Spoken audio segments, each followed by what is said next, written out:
Dostlar salam. Bugün Şüvalan qəsəbəsində yerləşən bir qazanxana ilə sizi tanış etmək istəyirəm.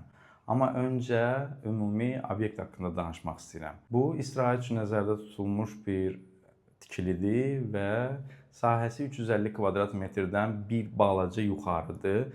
Bu 350 kvadratın 60 kvadratı qarajdır və qaraj bizdə radiatorla qızdırılır. Qalan sahəsi isidilən döşəmə sistemindən ibarətdir. Tikilinin bir yanı böyük vitraj pəncərələrlə əhatələnib və burada isidilən döşəmə sisteminin borularının ara məsafəsi demək olar ki 10 sm-də çəkilib bütün səth boyu.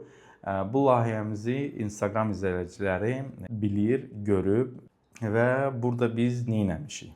Bütün bu 350-370 kvadratı qızdırmaq üçün biz də burada Emergas Victrix Terra V2 bir kontrollu qazanı dayanıb və 160 litrlik boilerimiz var. Ümumiyyətlə su təchizatı haqqında danışım. Burada 2 hamam, bir əsas mətbəx, bir peşəkar mətbəx və bir manqal yeri var. Bütün bu sədaladıqlarımda isti su var və biz bura 160 litrlik termona deməli boilerini qoymuşuq. Görürsüz o kompaktdır, birbaşa qazanın altında yerləşir və onun çıxışları üstündədir. Bu da bizə montaj etməkdə üstünlüklər qazandırır. Yəni bu digər boilerlərdən fərqli olaraq daha az yer tutur.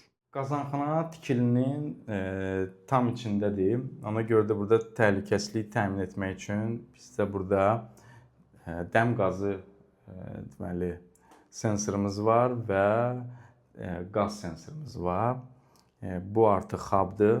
Bu qurğular hamısı birləşir buna.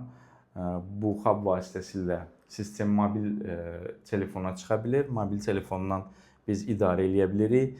Yəni ventilimizi açıb bağlaya bilirik və hər hansısa bir ya dəm qazı dolarsa bura, ya qaz sızması olarsa mobil telefona xəbərdarlıq gələcək. Burada siqnalizasiya çalmağa başlayacaq və qazın verilişi dayandırılacaq. Bizim boilerin geri dönüşü ilə isitmə sisteminin geri dönüşü bir xətt üzrədir. Yəni bir yerdən qoşulur. Əslində boiler çıxışları qazanın altında bu hissədədir. Sadəcə burada geri dönüş xətti sistemi doldurmaq üçün nəzərdə tutmuşuq və geri dönüş xəttini birləşdirmişik. Yəni istilik sisteminin geri dönüşü ilə boilerin geri dönüşü bir maqnitli filtrdən keçir.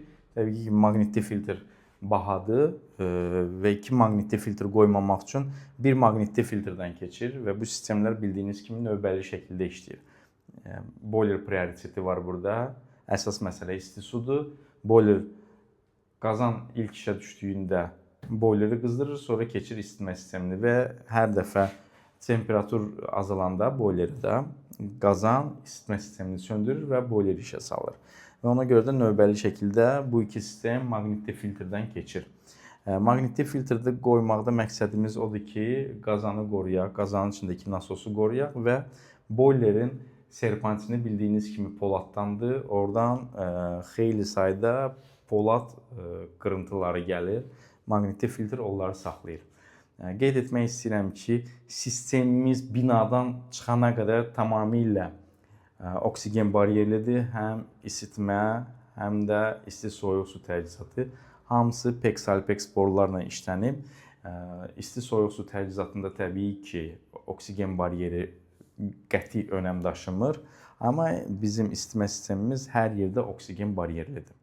Mənim xüsusi sifarişimlə hazırlanmış kollektorumdur. Yəni burada görə bilərsiniz Professional Baku və Saboy qrupunun şilcikləri də var. Deməli mən bunu çerçojunu çəkirəm, Saboy qrupa göndərirəm və onlar istədiyim ölçüdə hidravlik bölücü ilə kollektoru yığıb hazırlayıb mənə təhvil verirlər. Bu bizim soyuq və isti su təchizatı kollektorumuzdur. Bu isə qarajın və 2 ədəd dəsmal qurdanın kollektorudur. Qarajda bizdə radiatorlardır və onlar da deməli otaq termostatı ilə idarə olunur. Burada bizdə soyuq su girişidir və biz gələcəkdə burada yumşaldıcı da qoymağa imkan yaratmışıq. Hal-hazırda müştəri yumşaldıcı istəmir, amma bizim burada yerimiz var və onun üçün kanalizasiya da mövcuddur. Boilerin üstündəki bağlantılar da bu şəkildədir. Avtomatik hava çıxaran son vaxtlar qoymuram, çünki avtomatik hava çıxaran ilişir, su buraxmağa başlayır və s. Yəni lazım olanda bir dəfə havanı çıxardırıq və salam. Yəni çox rahatdır və bunun qiyməti avtomatik hava çıxarandan qat-qat deməli ucuzdur. Bu bizim sensor kabelimizdir və sensor kabeli qazana bağlanır. Burada bizdə isti su təchizatı üçün genləşmə çəni və təhlükəsizlik qrupumuz var. Bunlar adətən zavod istehsalı gəlir, ona görə də hamısı üzü o tərəfədir. Bizdə burada əslində manometr lazım deyil. Əsas funksiyanı daşıyır təhlükəsizlik klapanı və genləşmə çəni.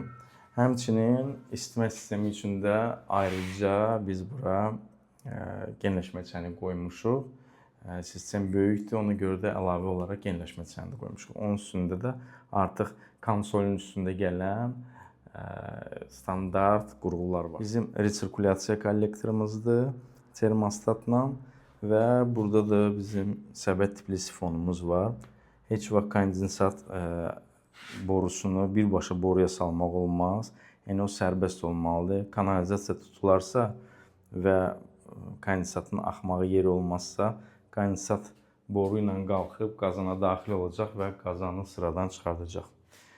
Deməli, burada bizim radiator xəttimizdir. Bu isə isidilən döşəmə xəttimizdir. Burada biz Barberinin sensorlu 3 yollu qarışdırıcısından istifadə eləmişik. Sensor bu hissədə metala təmas edir və temperaturu oradan oxuyur.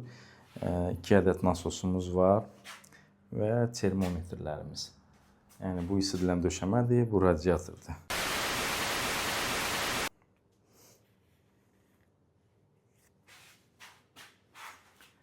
Bizim burada kollektorlarımız var. İsidilən döşəmə üçün 1, 2, 3 və isidilən döşəmə sistemi üçün bura bir vaqon boru istifadə olunub. Bu təxminən 1800 metr Bluepert Kantern borusudur. Yəni bu qədər dostlar. 2 kombi qoymağa ehtiyac yoxdur. Bu hələ qazan bura üçün çoxdur. Yəni buranın 350 kvadratdan çox olmağına baxmayaraq, sadəcə model olaraq bu satılır Azərbaycanda. Yəni başqa seçimimiz yoxdur.